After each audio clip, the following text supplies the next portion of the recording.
खाएंगे, मल्लिकार्जुन खाएंगे।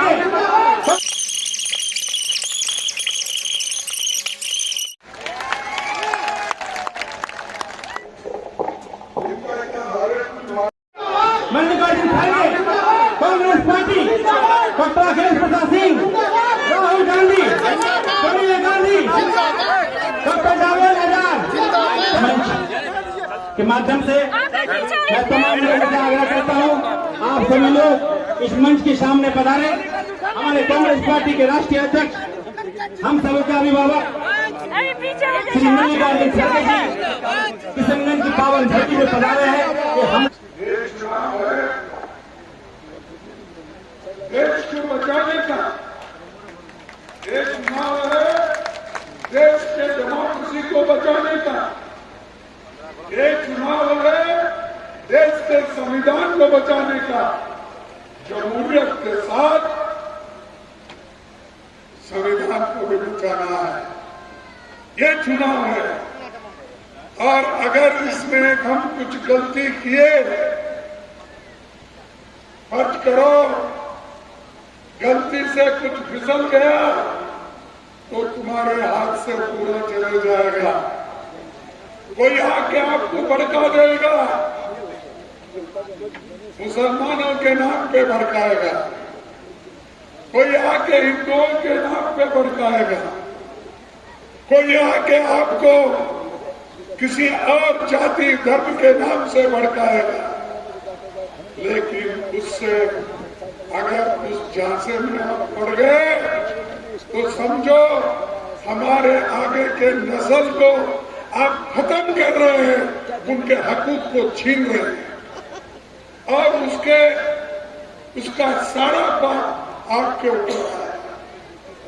इसीलिए मैं चाहता हूं भाइयों, आपको एक तरफ तो ये देखना है और दूसरे तरफ आपको ये भी देखना है कि मोदी जी ने कितने वायदे किए, उसमें कितने उन्होंने निभाया और उन्होंने क्या क्या नहीं किया। 14 के इलेक्शन में कुछ कहा, 19 के इलेक्शन में कुछ कहा और जब कभी हुकूमत में आना उससे पहले उन्होंने यही कहते रहा कि देश के लोगों को, भाइयों मेरे बहनों, अब आने वाले चुनाव के अंदर अगर मैं जीत जाऊंगा, हर एक युवाओं को 2-2 करोड़ नौकरियां दूंगा हर साल। और 10 साल में कितने करोड़ नौकरी होना चाहिए? कितने होना चाहिए था? 20 करोड़। क्या मोदी ने 20 करोड़ नौकरियां दी? बोलिए, दी? तो मोदी जी झूठ है क्या हम झूठ है? मोदी जी झूठ है ना? अगर मैं ये बोलूं भाई मोदी जी झूठों का सरदार है तो ये क्या गलत है? क्या ये गलत है? सच है। और मोदी जी ने ये भी कहा कांग्रेस वाले खूब पैसा कमा, विदेश में काला धन है, मैं काला धन लाकर आप सबके जेब में 15-15 लाख कमाऊंगा।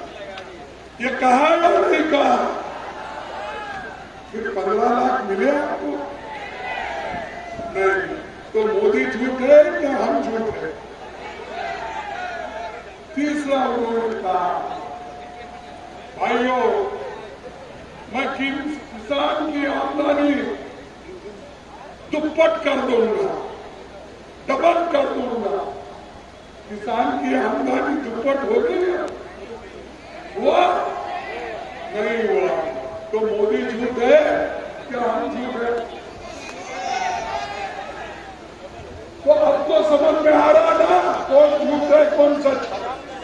अगर इसको निकालना है तो अब कांग्रेस को मजबूत करना होगा और कांग्रेस के कैंडिडेट को चुन के लाना होगा, क्योंकि कोई अकेला लड़कर इस देश में सरकार नहीं बना था। सरकार वही लोग बना सकते हैं, इंडिया अलायंस वाले, आरजेडी, कांग्रेस, सीपीएम, सीपीआई के सब लोग मिलके आज हम एक होकर मोदी के खिलाफ लड़ रहे हैं। इस लड़ाई में एक होकर अगर आगे चलेंगे तो ये मुमकिन है कि मोदी को हटाएंगे। अगर आप इधर उधर भटकेंगे, कोई उधर से आया, कोई इधर से आया, तो हम कहीं के नहीं। तो इसलिए आपको ये जरूर सोचना होगा। आप इमोशन में मत आओ, किसी की बात मत सुनो। जिन्होंने ये कहा उन्होंने, अरे ये तो सबको मालूम है, मैं तो शेड्यूल कास्ट से आता हूं, मुझे भी मालूम है लोगों का क्या दर्द है, दुख है। और मैं तो बेहतरीन जानता हूं। मैं हैदराबाद स्टेट का, हैदराबाद कर्नाटक से आता हूं, जहां मुस्लिम पॉपुलेशन भी है, शेड्यूल कास्ट पॉपुलेशन है, हिंदू पॉपुलेशन है, सभी लोग मिलकर रहते हैं। और मैं वहीं से 50 साल चुन के आया। मैं 50 साल, एक दिन में, 2 दिन में, एक इलेक्शन नहीं, 2 इलेक्शन नहीं, मैं 11 इलेक्शन मेरे दोस्त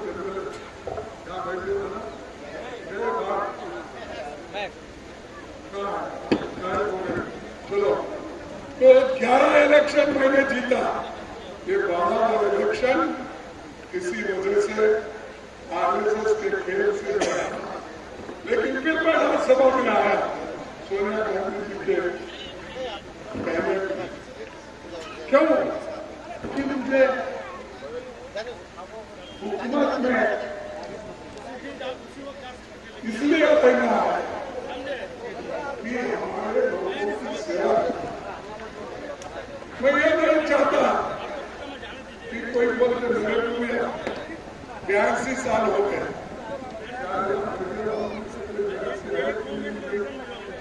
नहीं है, मेरे को 82 साल हो गया। मैं कभी रिटायर होने का नहीं सोचा, इसीलिए नहीं सोचा मरते दम तक ऐसे मोदी जैसे, आरएसएस जैसे आइडियोलॉजी को लड़ के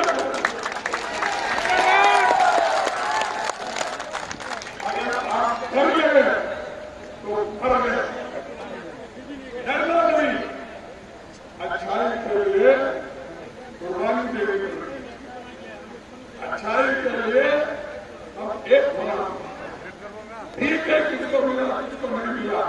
अगर देश के बचाने के लिए पार्टी कोई डिसीजन लेती है, उस पर हम सभी लोग मत कर देते हैं। और वही मैं अपने दोस्त को कह रहा हूं, ये ऐसे तो बहुत दोस्त है, लेकिन उनको एक होकर मिलना है। और हमेशा ये मोदी जी कहते हैं कि भाई मेरी गारंटी। अरे भाई, आपकी गारंटी तो 2 इलेक्शन में देखें, तो 2 इलेक्शन में एक भी गारंटी उन्होंने पूरा नहीं। और आज भी यही बोलते हैं मोदी की गारंटी। मेरा 56 दिन का छाती है, बड़े कोर्ट जेल को बुला के मेरे छाती जेल में लेके मारना बोल रहे हैं। 56 दिन की छाती ठीक है, 56 दिन हो सकती है, लेकिन देश के लिए, गरीबों के लिए तुम्हारी 56 दिन काम नहीं है।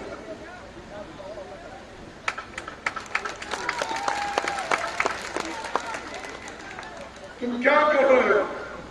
देश में युवाओं को सत्यानाश कर रहे हो। आपने मेक इन इंडिया का स्लोगन दिया, फिर उत्पादन क्यों कम हुआ? अगर मेक इन इंडिया का स्लोगन है, अगर आप उसमें यशस्वी बने हैं, तो मैं कहूंगा तो हमारा उत्पादन क्यों कम हो रहा है? और दूसरा, बड़े बड़े कारखाने क्यों बंद हो रहे हैं? और यहाँ तो किशनगंज में एक भी बड़ा कारखाना नहीं। मोदी साहब, आप पैदा होने से पहले या पॉलिटिक्स में आने से पहले पंडित जवाहरलाल नेहरू जी ने कई और बड़े बड़े कारखाने खोले, बड़े बड़े बांध बंधे, ग्रीन रेवोल्यूशन किया, व्हाइट रेवोल्यूशन किया, IIT, DT, एम्स ऐसे संस्थाएं हैं और देश को, जिस देश में एक सुई पैदा नहीं कर सकते थे, एक सुई, उस देश में रॉकेट उड़ाने का काम कांग्रेस ने किया। और फिर भी तुमको पूछते हो, कांग्रेस ने 70 साल में किया। अरे यही किया भाई, बड़े बड़े कारखाने बनाए, लोगों को दिए, इंजीनियरिंग कॉलेजेस बनाए, मेडिकल कॉलेजेस बनाए, देश का संविधान बनाए। और ये देश के संविधान बनने से जवाहरलाल नेहरू जी डेमोक्रेसी को बचाने से ही मोदी साहब आप लोग हाथी के जगह, अगर डेमोक्रेसी नहीं बचती, मोदी साहब प्रधानमंत्री होते थे? नहीं होते। तो सोचो, अच्छा 70 साल, अरे कांग्रेस की हुकूमत थी 55 साल। 55 साल में हमने क्या किया? हम पूरा उसका व्यवहार देंगे। क्या क्या किया? कितने रास्ते किए, कितने रोड्स किए, कितने स्कूल खोले, कितने हॉस्पिटल करे, कितने इंजीनियरिंग कॉलेज। ये पहले क्या आजादी के पहले? आजादी के पहले क्या था और आज क्या? कांग्रेस के जमाने में क्या हुआ? ये कम से कम पढ़ते तो सिर्फ कांग्रेस को गांधी फैमिली को गाना देना। अरे गांधी फैमिली को गाना देने से गरीबों के समस्या हल होते हैं। गरीब ये चाहता है, उसको नौकरी चाहिए, युवा चाहते हैं, उनको नौकरी चाहिए। युवा बच्चे पढ़े लिखे, वो अच्छी नौकरी के लिए कोशिश करते हैं। और गरीब ये चाहता है, वो आज जो कीमतें गगन पे जाए, वो कीमतें घट जाए, गरीब उससे बच जाए। ये हमारा एक तरफ संविधान, एक तरफ डेमोक्रेसी, एक तरफ युवाओं को एम्प्लॉयमेंट देने का, दूसरे तरफ आज जो प्राइस ज्यादा छोटे कीमतें बढ़ रहे, उसको घटाना। ये हमारा एम है। लेकिन फिर भी आप हमको पूछते रहते हो क्या? मैं बताता हूं हम क्या किए। देखिए, 2014 में पेट्रोल का दाम कितना था? 66 रुपये, 66 रुपये। 2024 में कितना है? अरे कोई पैसे देके पेट्रोल डालते क्या वो पानी के लिए? 97 रुपीज है, या 110 रुपए है। मेरे दोस्त, ये है, ये पढ़ो, ये उन्हीं के आंकड़े हैं जो पार्लियामेंट में हमको मिले। और डीजल की कीमत मेरे जमाने में, मेरे यूपी के जमाने में, कांग्रेस के जमाने में 52 रुपए था। अब क्या है? 90 रुपए। 90 रुपए। बाहर किधर 90। एलपीजी यूपीए के जमाने में 414 था, आज 903 रुपए। यहां तक पहुंचने में 100 रुपए।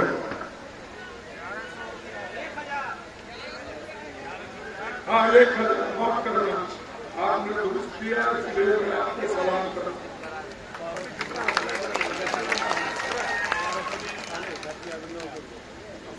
1000।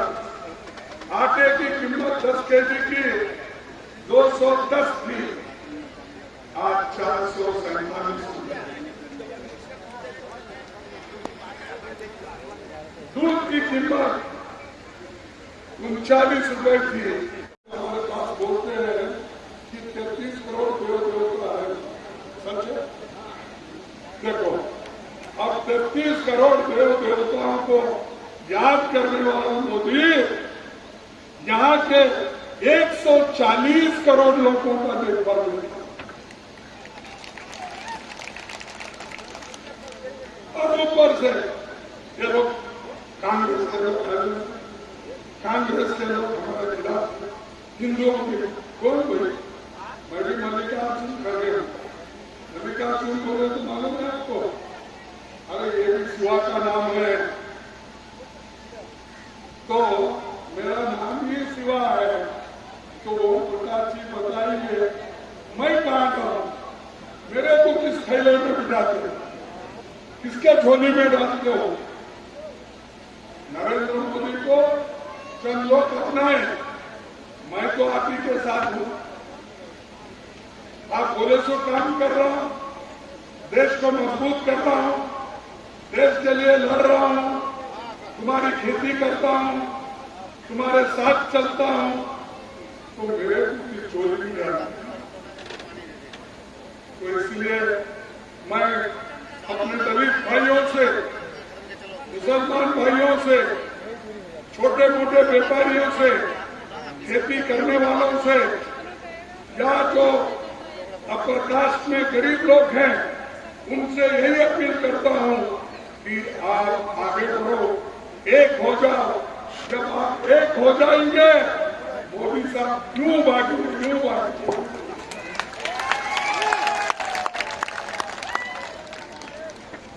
और किसान गण के काफी बच्चे अलीगढ़ मुस्लिम यूनिवर्सिटी में पढ़ते हैं, ऐसा सुना। इसीलिए यूपीए गवर्नमेंट ने एक नया कैंपस यहाँ खोलने का वायदा किया। वो यूनिवर्सिटी का अलीगढ़ मुस्लिम यूनिवर्सिटी का कैंपस उद्घाटन तो सोनिया गांधी ने की थी, लेकिन क्या उसको 10 साल लगे? अरे मेरे पास एक सेंट्रल यूनिवर्सिटी मैंने बनाया, सिर्फ 3 साल में बन के तैयार होकर गुलबर्गे में आपको यूनिवर्सिटी 10 साल से चल। और एक कैंपस बनाने के लिए आपको 10 साल होगा। मोदी साहब हर भाषण में मेरे मुसलमान भाइयों को नौकरी नहीं मिलती, पढ़े लिखे नहीं होते, उनके लिए मैं और एक स्कीम निकाल रहा हूं। अरे स्कीम कब निकालेंगे? हम होने के बाद निकालेंगे। तो इनको आपको लेकर जो हुआ खड़गे साहब का हृदय से स्वागत और खैर मकदम करते हैं। तो अगर हाट में आए हुए हमारे सभी भाई बहन, हमारे लिए बड़ी फख्र की बात है। ये अफसोस है कि कुछ लोग हेलीकॉप्टर में अभी भी मगन है। अगर लोग आ जाएंगे तो और बेहतर होगा। गुजारिश है जब अध्यक्ष जी बोले तो जरूर आ जाए मेहरबानी करके। आज ये मामूली भाषण नहीं होने वाला है। ये जो इलेक्शन है, ये संविधान कैसे बजे, उसके लिए हमें सोचना है। एक तरफ बीजेपी ये चेतावनी दे रही है, खुलेआम कह रही है कि इस मर्तबा अगर उनका आपने जिताया तो संविधान बदल जाएगा। बाबा साहब अम्बेडकर ने जो हमें बराबर का हिस्सेदारी का पावर दिया है वो हमसे छिन जाएगा। इसीलिए आप लोगों से आग्रह है कि दो पार्टी है सिर्फ मैदान में, एक कांग्रेस के साथ बिहार में आरजेडी मुकेश साहनी जी की वीआईपी और सीपीआई सीपीएम, और दूसरे तरफ बीजेपी जेडीयू वगैरह वगैरह 4-5 और पार्टियां हैं, एलजेपी। आप अगर उनमें से किसी को वोट देंगे तो उसका प्रधानमंत्री मोदी जी बनेंगे, जिनके खुलेआम हम जानते हैं 10 सालों में क्या बदहाली में ले आया हमारे आवाम को और हिंदुस्तान को, और खास करके हमारे इलाके के लिए। और दूसरी तरफ अगर आप देखते हैं तो हमें आपका प्रधानमंत्री राहुल गांधी जी मिलेंगे, तो इसीलिए आपको गुजारिश है कि आपको सोच विचार करके वोट देना होगा। मेरे लिए सौभाग्य की बात है कि हमारे आदरणीय खड़गे जी हमारे लोकसभा इलेक्शन में भी आए हैं। मुझे उम्मीद है कि इंशाल्लाह उनके जो कदम है वो हम सबों के लिए यहाँ आगमन बहुत अच्छा रहेगा, क्योंकि सर को याद हो या ना हो, एक एमएलए इलेक्शन में वो आए थे और हमारी जीत हुई थी, तब मैं एमएलए था। भाइयों बुजुर्गों, हमें नीतीश जी से पूछना है जो 20 साल से हमारे यहाँ मुख्यमंत्री हैं बीजेपी के समर्थन में, कि आपने सीए का साथ कैसे दिया। कल जो अगर मोदी जी आ जाएंगे, सियासत के सरदार बनेंगे, तो एनआरसी आप कैसे रोक पाएंगे। इसीलिए उनसे ये भी पूछना होगा हमें कि एएमयू का जमीन जो आपने दिया उसमें एनजीटी का रुकाव जो है उसमें क्यों नहीं आपने मदद की। हमने बार बार गुहार लगाई कि सर बगल में 25 एकड़ जमीन है, 25 एकड़ में 10 एकड़ आप दे देंगे तो एएमयू का शाखा खुल जाएगा। सुरजापुरी आरक्षण के लिए भी हम लोगों ने अभी 4 महीना कबल भी जितने सुरजापुरी एमएलए एमपी हैं हम लोग ने मिलकर आवेदन दिया। पता है क्या जवाब आया कि सुरजापुरी आरक्षण उनके विचाराधीन नहीं है, तो वो अभी आएंगे आपसे वोट मांगने के लिए। मैं आग्रह करना चाहता हूँ कि उनसे वो जवाब मांगिएगा। और आखिर में वो 20 साल जो हुकूमत किए, 20 साल पहले हमारे ब्लॉक से 2-4 आदमी जाते थे बाहर मजदूरी के लिए, लेकिन कोई ऐसा गांव आज नहीं है जहां से हजारों की तादाद में, सैकड़ों की तादाद में अलग अलग जगह पे हमारे युवा, हमारे पुरुष जो खटने नहीं जा रहे हैं। तो मेरी आग्रह है कि इन सब बातों पे विचार करेंगे और हम सब मिलके कांग्रेस का हाथ मजबूत करेंगे। और खड़गे जी हमारे राष्ट्रीय आए हैं, उनका सम्मान इसी में होगा कि ज्यादा से ज्यादा कांग्रेस में हम लोग वोट दें। और आसपास के लोकसभा जहां भी आपके लोग हैं उनको फोन करके गुजारिश करेंगे कि ज्यादा से ज्यादा हमारे समर्थक पार्टी के कैंडिडेट को वहां जिताए। बहुत बहुत शुक्रिया। जय हिंद। मैं फिर आपसे अपील करता हूं जो हेलीकॉप्टर के आसपास है 5 मिनट के लिए यहाँ आ जाए सामने और हमारे नेता की बात सुने।